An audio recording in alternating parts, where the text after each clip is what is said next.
Last class में आप लोग को graphical method of vector addition आपको बताने वाले हैं, या आप लोग याद होगा अगर तो हम एक और चीज देख लीजिए, शुरू से हल्का सा बता दें। वेक्टर एडिशन हम लोग को मेनली पढ़ना था। दो वेक्टर्स को जोड़ते कैसे, आपको बताए थे कि जैसे कि 2 और 2 4 होता है स्केलर के लिए, वेक्टर में 2 और 2 4 नहीं भी हो सकता है ना, ये 0 भी हो सकता है, क्योंकि वेक्टर में डायरेक्शन का रोल चला आता है। और जब डायरेक्शन का रूल आ गया तो वेक्टर के एडिशन और सब्सट्रैक्शन का रूल भी अलग होता है। तो एक एक करके हम लोग पढ़ेंगे। पहला पढ़ेंगे graphical method of vector addition, है ना। ग्राफिकल मेथड और geometrical method of vector addition, मतलब ग्राफ बना के। वेक्टर के लिए ग्राफ क्या होता है? वेक्टर ग्राफ होता है क्या, वेक्टर को लाइन खींच के दिखाना। जैसे मान लो कोई वेक्टर को दिखाना है, एक लाइन खींच दिए इस तरह से, है ना, इसको मान लो वेलोसिटी लिख दिए, तो ये लाइन का लेंथ जो होगा वो वेक्टर का मैग्नीट्यूड दिखाएगा, और लाइन का जो एरो होता है वो वेक्टर का डायरेक्शन बताता है, जिसमें कि ये हमारा टेल हो जाता है और आगे वाला क्या होता है, हेड हो जाता है ना। तो ये ग्राफ, इस तरह से ग्राफ बना के, यही ग्राफ हो गया वेक्टर के लिए, यही ग्राफ है, ये जो एरो बनाए हम यही ग्राफ है ना। इसका लेंथ जो होता है वेक्टर के मैग्नीट्यूड के प्रोपोर्शनल होता है, हम लोग स्केल लेकर बनाते हैं। तो ग्राफिकल मेथड वही पढ़ेंगे हम लोग, और फिर ग्राफिकल मेथड को ही एनालिटिकल मेथड से पढ़ेंगे, ठीक है। एनालिटिकल मेथड मे भी समझ में आए, मतलब उसको मैथमेटिकल निकालना सीखेंगे, बिना ग्राफ बनाए कैसे हम बना सकते हैं, ठीक है। तो सबसे पहले हम लोग ग्राफिकल मेथड पढ़ेंगे, बहुत छोटा पड़ेगा ग्राफिकल, एनालिटिकल थोड़ा सा लंबा पड़ता है। तो हम लोग ग्राफिकल मेथड में 3 तरह का पढ़ेंगे, ट्रायंगल, पैरेललोग्राम और पॉलीगॉन। आज हम लोग शुरुआत करेंगे triangle law of vector addition. इसका कौन सा ग्राफिकल मेथड, मतलब कंप्लीट हम लोग वेक्टर ग्राफ बना के हर चीज को समझने की कोशिश करेंगे, ठीक है।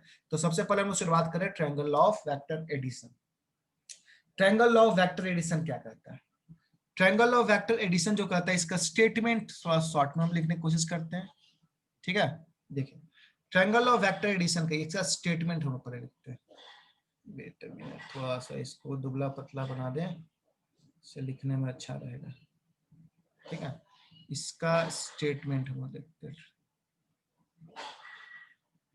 स्टेटमेंट पहले क्या करते हैं, ठीक है। स्टेटमेंट कहता है कि इफ टू वेक्टर्स, मान लो मेरे पास 2 वेक्टर्स हैं, है ना, are represented by 2 sides of a triangle taken in same order, then their resultant is represented by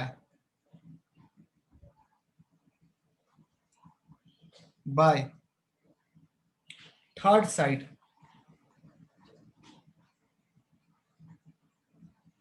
taken in opposite order, taken in opposite order। थोड़ा सा देख के अजीब लग रहा है कि इतना बड़ा ये स्टेटमेंट है, आपके एग्जाम में स्टेटमेंट लिखने के लिए आता है कि ट्रायंगल लॉ का स्टेटमेंट लिख के बताइए क्या कहता है ये, है ना। तो देखिए, कहने का मतलब, मान लो मेरे पास 2 वेक्टर है, सपोज करो, इसका एक्सप्लेनेशन आपको हम दिखाते हैं। स्टेटमेंट के बाद इसका एक्सप्लेनेशन हम लोग समझते हैं, और उस पर एक न्यूमेरिकल बना लेंगे तो हर कॉन्सेप्ट बिल्कुल क्लियर हो जाएगा, ठीक है। एक्सप्लेनेशन क्या करता है, मान लो हमारे पास 2 वेक्टर है, एक वेक्टर ए है और एक वेक्टर बी है, ठीक है। तो मान लो मेरे पास एक वेक्टर ए है, चलो एक वेक्टर बनाते हैं ए, इस तरह का एक वेक्टर मेरे पास, इतना लंबा सा एक वेक्टर है ए, इसके ऊपर ए लिख दिए। इस वेक्टर के लिए ये ग्राफिकल प्रेजेंटेशन है ना। वेक्टर ए देखो, इसे लाइन खींच के एरो बना के ऊपर ए लिख दिए, मतलब ये लाइन का लेंथ इस वेक्टर का मैग्नीट्यूड देता है, और इसका एरो जो है इस वेक्टर का डायरेक्शन देता है। वेलोसिटी वेक्टर कोई भी हो सकता है, फोर्स हो सकता है, वेलोसिटी हो सकता है। हमारे पास ये वेक्टर है, एक और वेक्टर है बी, और वेक्टर कुछ इस तरह से देखो, ऐसे ऐसे सटा हुआ ये वेक्टर, दूसरा वेक्टर यहां से शुरू हो रहा, ऐसा कंडीशन को देखेंगे। दूसरा वेक्टर देखो यहां से शुरू हो रहा, ये दूसरा वेक्टर हमारा, ठीक है। ये वेक्टर है बी, इसका भी अपना कुछ लेंथ है, जरूर नहीं कि एक बराबर हो सकता है, बड़ा हो छोटा हो कुछ भी हो सकता है। ये हमारा वेक्टर है बी। तो इन दोनों का जो रिजल्टेंट होगा, रिजल्टेंट मतलब दोनों का जोड़, है ना, देयर रिजल्टेंट, रिजल्टेंट मतलब किस तरह का रिजल्टेंट, दोनों के जोड़ का रिजल्टेंट। तो vector A plus vector B का रिजल्टेंट मान लो आर से दिखाते हैं। ए और बी को जोड़े कुछ रिजल्ट आएगा, है ना, चूंकि वेक्टर का एडिशन है तो ए और बी, इसलिए वेक्टर के साइन के साथ दिखाना है। Vector A plus vector B, ये सिंपल ए और बी नहीं है। सिंपल ए और बी अगर लिखते हैं तो मैग्नीट्यूड ए मैग्नीट्यूड बी कहलाएगा वेक्टर की भाषा में, लेकिन ये सिंपल ए और बी नहीं है, ये वेक्टर है, वेक्टर बी बराबर आर आ रहा है। तो यदि आप एक ट्रायंगल आप देख रहे हैं, ये एक ट्रायंगल बनने वाला है। देखो एक ट्रायंगल, मान लो ट्रायंगल कैसा होता है, ट्रायंगल में 3 साइड होता है। तो मान लो एक साइड से ये दिखा रहे हैं एक वेक्टर, ये दूसरे साइड से एक और वेक्टर दिखा रहे हैं। अच्छा, ये दोनों वेक्टर सेम ऑर्डर में, सेम ऑर्डर का मतलब देखो इसका टेल है ना, टेल, फिर यहाँ हेड, ठीक है, फिर यहाँ पर दूसरे वेक्टर का टेल और फिर इसका हेड। मतलब जैसे हम लोग लाइन में खड़े होते हैं तो क्या होता है, मान लो प्रेयर के लिए जब लाइन लगाते हैं तो सबका मुंह आगे होता है, पीठ पीछे होता है, तो हम बोलते हैं ऑर्डर में सब खड़ा रहो। अब मान लो ऐसा हुआ कि भाई एक आदमी का मुंह आगे है, दूसरा फिर इधर इधर मुंह कर खड़ा हो गया, इसका मुंह इधर है, इसका मुंह मान लो इधर है, तो क्या प्रेयर ऐसे होगा? नहीं होगा, तो डिसऑर्डर हो जाता है वो, है ना। तो ऑर्डर का मतलब होता है एक पार्टिकुलर पैटर्न को, सबका पीठ पीछे सबका मुंह आगे। तो सब देखो इसका टेल, मतलब एक का पीठ खत्म, फिर इसका टेल और ये हेड, फिर दूसरे का टेल और हेड, तो हम कहेंगे ए और बी सेम ऑर्डर का है, मतलब कंडीशन में सेटिस्फाई हो गया। If two vector are represented by two sides of a triangle, ये ट्रायंगल लिखे है ना, ये शॉर्ट में ऐसा हम ट्रायंगल लिखे हैं, है ना, triangle taken in same order, देखो दोनों सेम ऑर्डर में, देन देयर रिजल्टेंट, अब दोनों का रिजल्टेंट को दिखाएंगे किससे, थर्ड साइड से। तो थर्ड साइड इधर से नहीं बनेगा, दोनों को, इन दोनों को जोड़ने वाला ही तो थर्ड साइड होगा, ठीक है, इन दोनों को जोड़ने वाला थर्ड साइड हो जाएगा। Taken in opposite order, order opposite होना चाहिए, ऑर्डर अपोजिट होगा, अगर अपोजिट नहीं रहता तो क्या होता है, यहां से शुरू होता और ऐसे आता, लेकिन ऐसा तो है नहीं, ये इधर से शुरू हो रहा, तो ऑर्डर इसका अपोजिट है, ये वेक्टर आर है, ठीक है। अगर ए और बी कुछ इस तरह से हैं तो आर हमारा ऐसा आएगा, दोनों को जोड़ने वाला साइड में आएगा, ठीक है। अब आपसे यहाँ पर बात कर सकते हैं कि ये जो मेरा वेक्टर यहाँ टच करेगा, ये इसके इसके टेल से टेल टच होगा, आपसे पूछेगा क्या, ये तो स्टेटमेंट है और इसका डायग्राम, ठीक है। यहाँ पर हम लोग बात करेंगे magnitude of R, magnitude of R, R का मैग्नीट्यूड किसे दिखाएंगे, ऐसे दिखाएंगे मैग्नीट्यूड ऑफ आर, या सिंपली लिखेंगे इसको आर, ये किसके बराबर होगा, लेंथ ऑफ आर। यहाँ पर बात हम लोग यदि मैग्नीट्यूड का करें तो सिंपली जो वेक्टर है उसका लेंथ के बराबर है, ये जो लेंथ है ना, ये जो आर का जो लेंथ है उसके बराबर हो जाएगा। अच्छा, अब बात करेंगे डायरेक्शन ऑफ आर। अरे वेक्टर है तो दो चीज, ये जो रिजल्टेंट वेक्टर आ रहा है इसका दो चीज चाहिए ना हमको, इसका मैग्नीट्यूड चाहिए, डायरेक्शन चाहिए। तो मैग्नीट्यूड और डायरेक्शन ऑफ आर क्या होगा, ये होगा, देखो ये वाला एंगल है ना। तो मैग्नीट्यूड ऑफ आर क्या होगा, alpha with respect to A, vector है। डब्ल्यू आर टी आपको पता होना चाहिए, W dot R dot T का मतलब होता है विथ रिस्पेक्ट टू, तो alpha with respect to A, ठीक है। यही होता है ट्रायंगल लॉ का स्टेटमेंट। नहीं समझ में आया, सही बात, नहीं समझ में आया कोई बात नहीं, एक तुरंत इस पर न्यूमेरिकल करते सारा कॉन्सेप्ट क्लियर हो जाएगा। देखो चलो एक क्वेश्चन लिखते हैं, ये स्टेटमेंट आपको एग्जाम में बस इतना ही करना, एग्जाम अगर स्टेटमेंट आता है ऐसे डायग्राम बना के एक्सप्लेनेशन में डायग्राम बना के काम कर देना, काम खत्म, ठीक है। अब एक क्वेश्चन बनाओगे तो सारा कॉन्सेप्ट क्लियर हो जाएगा, है ना। चलो जल्दी से क्वेश्चन लिखते हैं लोग, चलो आ जाओ एक क्वेश्चन लिखते हैं। क्वेश्चन क्या है कि मेरे पास एक गर्ल है, मान लो कोई भी गर्ल है, गर्ल लो बॉय लो, मान लो एक गर्ल है, एक गर्ल मूव्स, ये मूव कर रही है, मूव्स 3 मीटर टुवर्ड्स ईस्ट, ठीक है। देन उसके बाद क्या, she takes 90 degree, 90 degree left turn and moves 4 metre north, question है फाइंड द डिस्प्लेसमेंट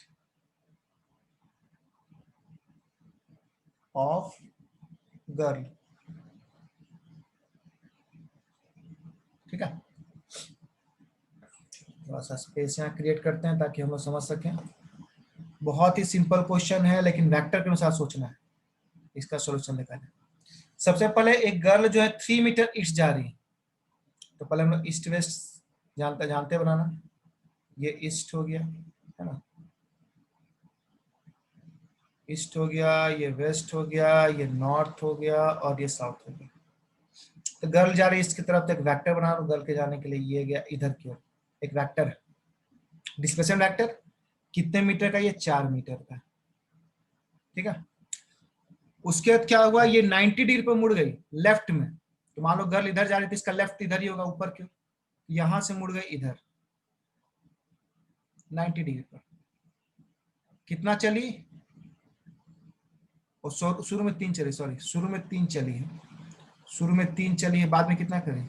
4 चली। तो आपसे पूछ रहा फाइंड द डिस्प्लेसमेंट। ठीक है, तो डिस्प्लेसमेंट मतलब अब सोच के देखिए, गर्ल यहां थी, पहुंच गई यहां, तो डिस्प्लेसमेंट यही होगा, ये ना डिस्प्लेसमेंट होगा। और डिस्प्लेसमेंट के लिए ट्रायंगल लॉ हम लोग लगा रहे हैं। ट्रायंगल लॉ कहता है कि यदि दो वेक्टर सेम ऑर्डर का, आप देखिए यहाँ पर ये जो वेक्टर है डिस्प्लेसमेंट का 3 मीटर का है, वो इधर की ओर लाई कर रहा है वेस्ट की तरफ। ये जहां खत्म हुआ वहां से फिर टेल के साथ एक और वेक्टर शुरू हुआ, है ना, ये वेक्टर कहाँ गया? ऊपर की ओर। तो ट्रायंगल लॉ के लिए एक वेक्टर मिला, दूसरा वेक्टर में, रिजल्टेंट यही होगा हमारा। ठीक है, तब देखिए ये 90 डिग्री, सिंपल पाइथागोरस थ्योरम लगा दिए, रिजल्ट आ जाएगा। ये आर है हमारा। अगर आप इसको ए मानिएगा, इसको आप बी मानिए, मान लो ये ए है 3 मीटर ईस्ट, इसको मान लो हम बी मान लेते हैं, वेक्टर ए मान लो, इसको मान लो हम वेक्टर बी मानते हैं। वेक्टर बी क्या है? 4 मीटर नॉर्थ। तो अब हमको जानना है वेक्टर आर क्या होगा। मतलब आपको दो चीज बताना है, आर का सबसे पहला चीज आपको बताना वैल्यू कितना होगा, यानी मैग्नीट्यूड, और दूसरा नंबर चीज इसका डायरेक्शन। क्योंकि इसका डायरेक्ट देखो, वेक्टर दो चीज मांगता है, मैग्नीट्यूड और डायरेक्शन। तो इसका ठीक है मैग्नीट्यूड 3 मीटर है, डायरेक्शन ईस्ट है। इसका ठीक है मैग्नीट्यूड 4 मीटर है, डायरेक्शन नॉर्थ है। लेकिन रिजल्टेंट का तो आपको बताना पड़ेगा, ये कैसे निकलेगा? तो देखो मैग्नीट्यूड निकालना तो आसान है। मैग्नीट्यूड कैसे निकालेंगे भाई? ये तो सिंपली पाइथागोरस थ्योरम लगा देते हैं, है ना। मैग्नीट्यूड निकालने के लिए पहले हम निकालते हैं क्या, चलो बात करते हैं पहले magnitude of R. Magnitude of R, तो using, sorry, magnitude of R निकालने क्या करते हैं, using Pythagoras theorem, using Pythagoras theorem. Pythagoras theorem पढ़े होंगे आप लोग। पाइथागोरस थ्योरम क्या कहता है? 5 आएगा। हाँ, हाइपोटेनस का स्क्वायर, है ना, परपेंडिकुलर और बेस के स्क्वायर के बराबर होता है। इसको देखते हुए क्या हो जाएगा, ये जो आर का स्क्वायर होगा, आर वेक्टर का स्क्वायर नहीं, इसके मैग्नीट्यूड का स्क्वायर, ध्यान दीजिएगा, आर वेक्टर का स्क्वायर नहीं, इसके लेंथ का स्क्वायर। और आपको पता है कि वेक्टर का जो लेंथ होता है वही उसका मैग्नीट्यूड होता है। तो आर इसका किसके बराबर होगा? ए स्क्वायर प्लस बी स्क्वायर, ए का मैग्नीट्यूड का स्क्वायर प्लस बी के मैग्नीट्यूड का स्क्वायर। ठीक है, तो आर स्क्वायर आपको चाहिए, ए मतलब 3 का फिर स्क्वायर, 5 आएगा। 4 का स्क्वायर, है ना। तो आर स्क्वायर कितना हो जाएगा? सही बात है, 25 आएगा, ये 9। रूट अंडर 25 आएगा आर का वैल्यू, यस सर। है ना। तो रूट, हाँ, यस। आर बराबर क्या आ गया? 5 आ गया, ये 5 मीटर। 5। ठीक है, अच्छा, तो तुम बोलोगे सर ये तो चीज हम लोग बिना ट्रायंगल लॉ का यूज किए भी निकाल सकते थे, इधर 3 जाते इधर 4 जाते जोड़ देते, लेकिन लेंथ निकलता उससे, उससे आपका लेंथ निकलता, डायरेक्शन नहीं निकलता। ठीक है, अब डायरेक्शन निकालने के लिए आपको चाहिए ये अल्फा, ये अल्फा। ठीक है, और देखो इसका एनालिटिकल मेथड पढ़ेंगे तो और इसका विशेष यूज पता चलेगा। फिलहाल आपको ट्रायंगल लॉ के अनुसार ये ट्रायंगल बना है, आर आर का मैग्नीट्यूड तो निकल गया, अब आर का डायरेक्शन चाहिए। आपको एक चीज बताते हैं, ये हमेशा याद रखिएगा कि यदि ये स्टैंडर्ड ट्रायंगल कहलाता है, एक स्टैंडर्ड ट्रायंगल का रूल बताते हैं, ये हमेशा याद रखिएगा, विदाउट प्रूफ ये इंपॉर्टेंट पॉइंट है, आप लोग मार्क कर लीजिए कि यदि हमारे पास एक ऐसा ट्रायंगल है, ठीक है, एक ऐसा ट्रायंगल है जिसका कि ये 4 सेंटीमीटर है, ये 4 मीटर है, 4 यूनिट मीटर हो सेंटीमीटर कुछ भी 4 है, और ये सपोज करो 3 है, मीटर सेंटीमीटर हटाओ, ये 4 है, ये 3 है, किलोमीटर मीटर कुछ भी हो, ठीक है। तो वैसे में ये 5 हो जाएगा, ये एंगल 90 होता है, और याद रखना ये एंगल हमेशा होगा 53 डिग्री, हमेशा याद रखना ये एंगल 53 डिग्री होता है, और ये एंगल हमेशा 37 डिग्री होता है, ठीक है। ये 3 तरह का एंगल होता है, हमेशा याद रखना, ये न्यूमेरिकल वाले में बहुत काम देगा विदाउट प्रूफ, इसको प्रूफ भी किया सकता है, लेकिन वो याद रखेंगे कि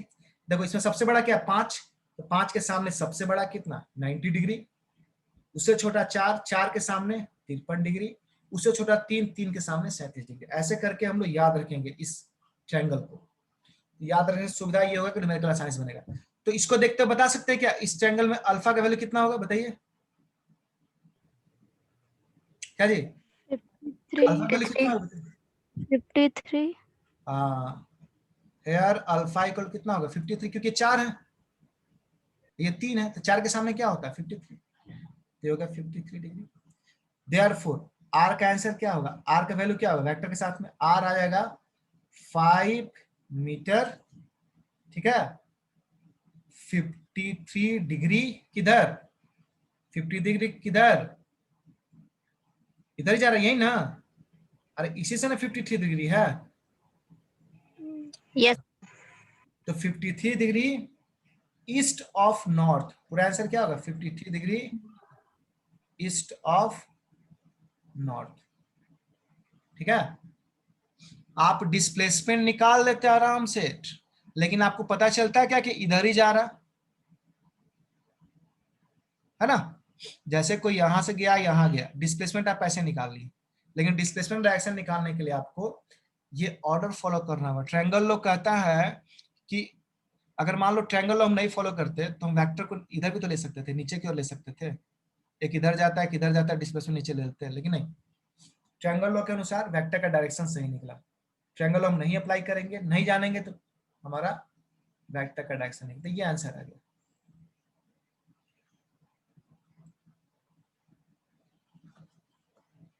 क्या बोल रहे हैं, नहीं समझ में आ रहा, चिंता नहीं करना, पिछला वाला नहीं समझ में आएगा, इसका वाला में इस बार में हो सकता है और क्लियर हो जाए, ठीक है, इसलिए ये चिंता वाली बात नहीं है, हाँ कोशिश करते रहना। चलिए पहले हम लोग आते हैं इसके स्टेटमेंट पर, जैसे उसका एक स्टेटमेंट था ना, वैसे ही इसका भी एक स्टेटमेंट है। इसका स्टेटमेंट क्या कहता है, इसका स्टेटमेंट पर हम लिखते हैं कि if two vectors are represented by two adjacent, एक वर्ड यूज होता है adjacent sides, ठीक है, two adjacent sides of a parallelogram, देखो पैरेललोग्राम को शॉर्ट में ऐसे लिख रहे हैं, ठीक है, then their रिजल्टेंट मतलब कौन सा रिजल्टेंट, जोड़ का जो वैल्यू उसी को रिजल्टेंट बोल रहे हैं बार बार, है ना, ये चीज में छुपा हुआ कि दो वेक्टर का रिजल्टेंट मतलब क्या, दो वेक्टर गुना करके तो रिजल्ट आ सकता है, रिजल्टेंट मतलब उनका एडिशन का रिजल्टेंट, है ना, इज गिवन बाय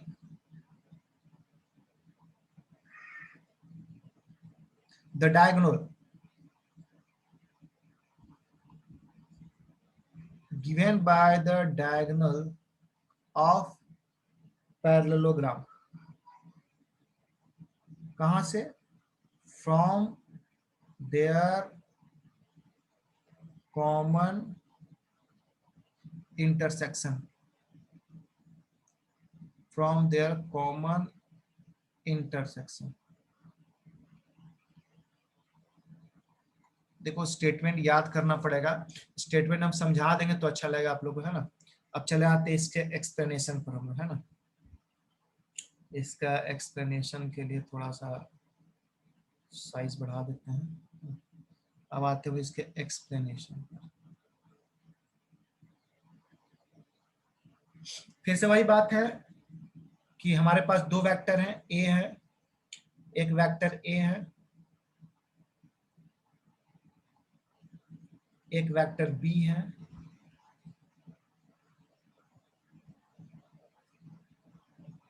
कुछ इस कंडीशन में है, मतलब if two vectors are represented by two sides of a parallelogram, इससे तुम एक पैरेललोग्राम बनाओ।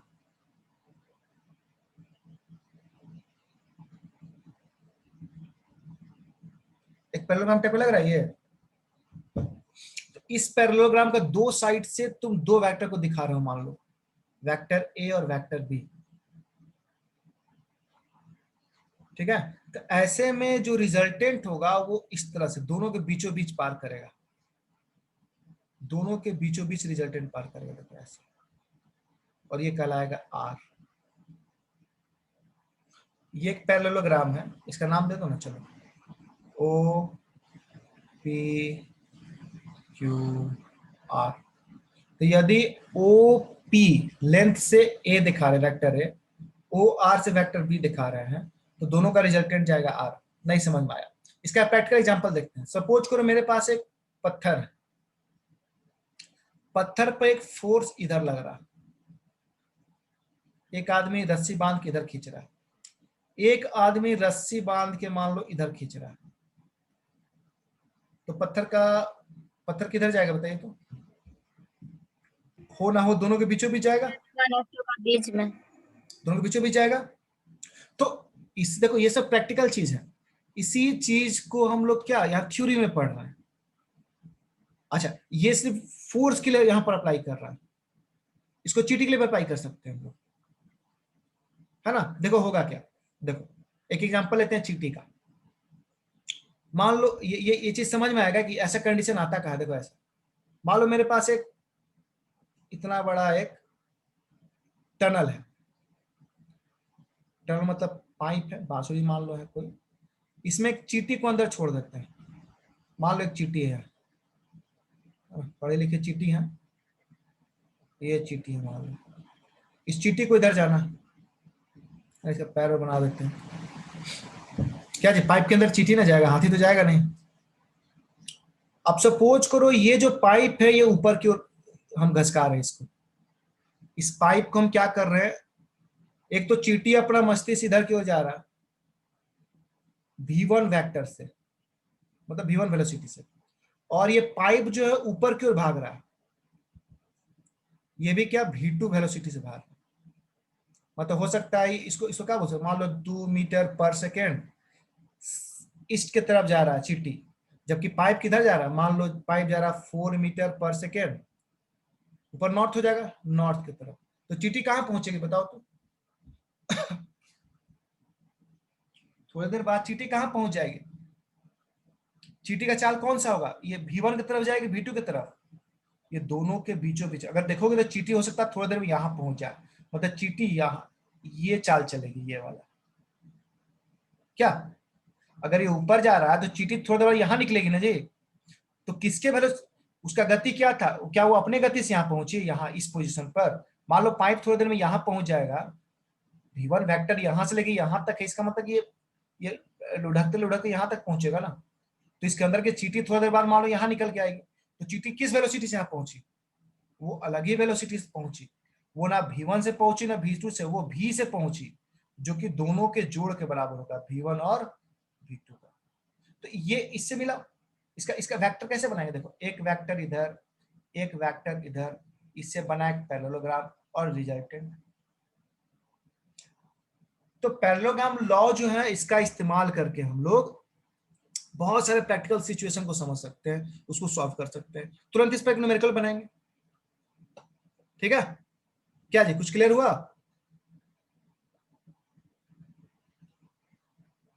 अरे कभी कुछ बोल दिया करो, तुम्हें कुछ क्लियर हो रहा है?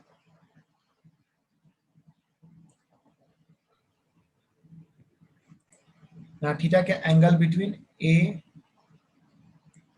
And B. देखो यहाँ टेल टू टेल ज्वाइन किए थे ना यहाँ। अच्छा हाँ, एक चीज तो हम पूछे नहीं, यहाँ पर एंगल जैसे कि ए और बी के बीच का एंगल थीटा है। अगर हम लोग बैक करें पिछला वाला में, चलो ट्रायंगल लॉ में आते हैं, यहाँ बता सकते हैं ए और बी के बीच का एंगल कितना होगा? क्या ये एंगल होगा ए और बी के बीच का? क्या थीटा ये वाला होगा? नहीं। नहीं सर। नहीं, इसके लिए आपको क्या करना होगा? शिफ्ट करना होगा किसको? ए को। ए को आगे शिफ्ट करना होगा। तो ये जो एंगल होगा ना, वो ए और बी के बीच का एंगल होगा। आपको बताए थे कि वेक्टर के बीच का एंगल क्या होता है? टेल टू टेल मिलाने के बाद जो एंगल बनता है।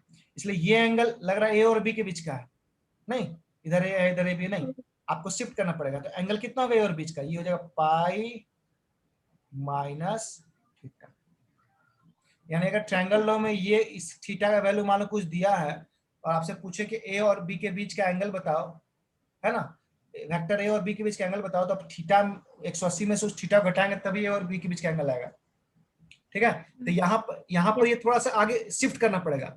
लेकिन अगर हम लोग बात करें पैरेललोग्राम लॉ, पैरेललोग्राम में शिफ्ट करने की जरूरत नहीं, क्योंकि ये हमारा जो रूल है उसके अनुसार सही, क्योंकि ए और बी के बीच का एंगल आराम से यहाँ आ रहा।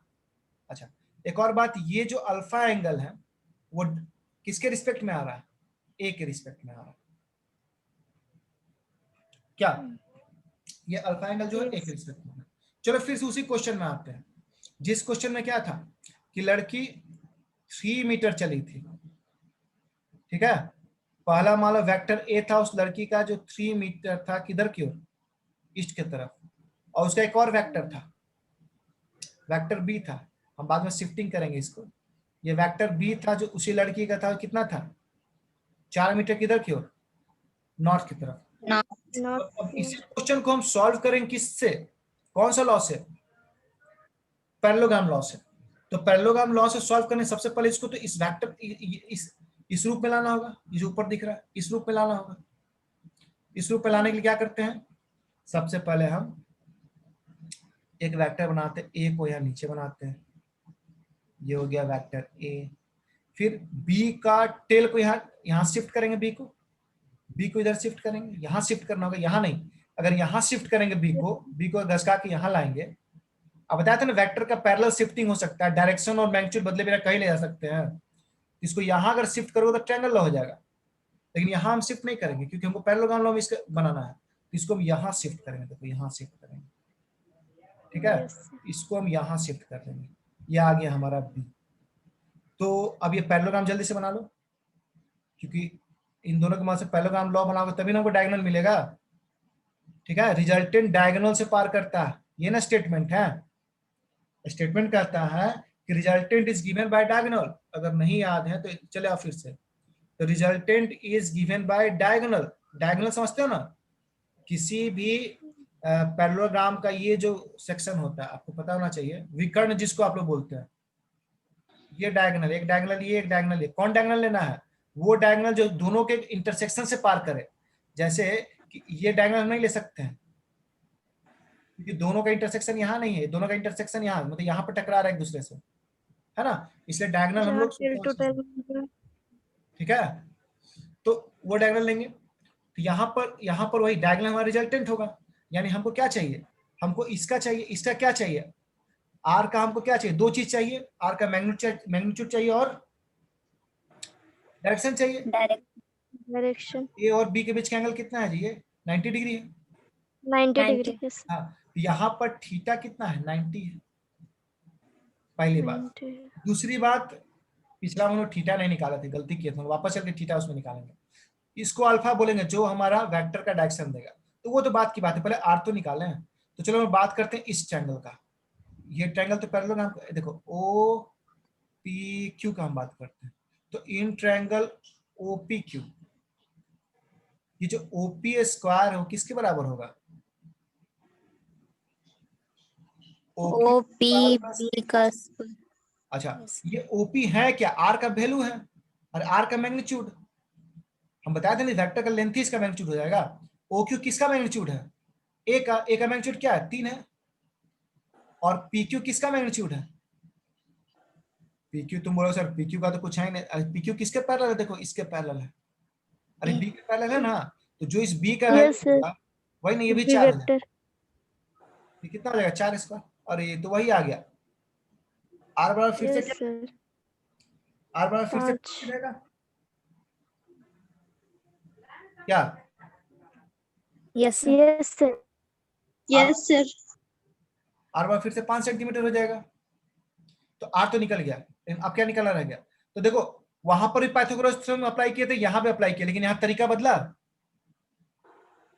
अब बताओ ये अल्फा का वैल्यू कितना होगा, तुम देख के बता सकते हो। अभी भी आप लोग सिखाए थे ना कि ये जो ट्रायंगल होता है हमारा स्पेशल ट्रायंगल, जिसमें कि ये 5 होता है, ये 4 होता है, 3 होता है, तो ये कितना होता है?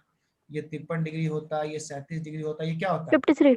90 डिग्री रहेगा। होता है। तो बताइए कितना हो जाएगा alpha equal to 53 degree. 53। 53। Answer वही आया कि नहीं? आंसर क्या हो गया? आर बराबर अगर लिखना हो, आर क्या हो जाएगा? 5 सेंटीमीटर 53 डिग्री, 53 है ना, north of east, is to है ना, क्या नॉर्थ ऑफ ईस्ट ना, yes, east of north. East of north, east of north, हाँ सही बात, ईस्ट ऑफ नॉर्थ। नहीं जी, नॉर्थ ऑफ ईस्ट हो जाएगा ना, ये ईस्ट से ऊपर जा रहे हैं ना, इधर ना जा रहे हैं, इधर नॉर्थ ऑफ ईस्ट हो जाएगा ये, ईस्ट ऑफ नॉर्थ। ठीक है चलो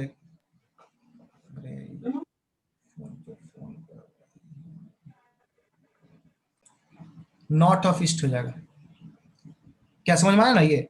अरे इधर से 53 डिग्री ऊपर जा रहे हैं ना क्या? यस। हाँ ये उल्टा हो गया। अच्छा पिछला वाला हम सही किए थे, गड़बड़ किए थे हम लोग, देखो तो पीछे वाला हम लोग क्या किए थे? East of north. अरे ईस्ट ऑफ नॉर्थ लिख दिए हैं, जबकि ये ऊपर जा रहे हैं ना। नहीं नहीं नहीं, नॉर्थ ऑफ ईस्ट होगा, नॉर्थ ऑफ ईस्ट। ईस्ट से नॉर्थ जा रहे हैं ना, ये ईस्ट हुआ, ईस्ट से ऊपर जा रहे हैं ना, क्या सही बता रहे हैं ना? ईस्ट से नॉर्थ की ओर जा रहे हैं, हाँ तो ये उल्टा हो गया था। चलो ठीक है। अच्छा एक और बात बताइए,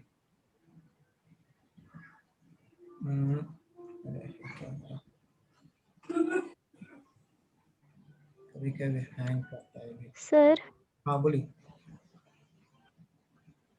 क्या सर कुछ अल्फा हमेशा 53 डिग्री ही होगा। अल्फा हमेशा 53? 53 डिग्री ही होगा। नहीं नहीं ऐसा नहीं है, यस सर। ऐसा नहीं है, ये अलग अलग कंडीशन में अलग अलग आएगा ये। कभी कभी हैंग करता है ये, इतना हैंग कर रहा है, कुछ कम ही नहीं कर रहा है। अभी सही हुआ।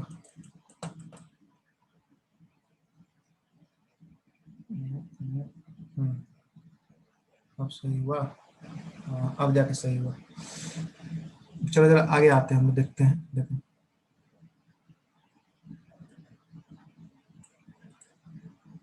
सॉरी, कभी कभी यही परेशानी करता है ये, बताओ इसको। 50 degree north of east, north of east, east के नॉर्थ में, ठीक। हाँ क्या बोल रहे थे, बोलो। अभी देखो क्या है, अल्फा हमेशा 53 डिग्री ही होगा। नहीं नहीं, अगर मान लो उल्टा रहता, मान लो शुरू में वो 4 चलती और बाद में वो 3 चलती, तो कितना हो जाता अल्फा? 37 हो जाता है। बात समझ में आया?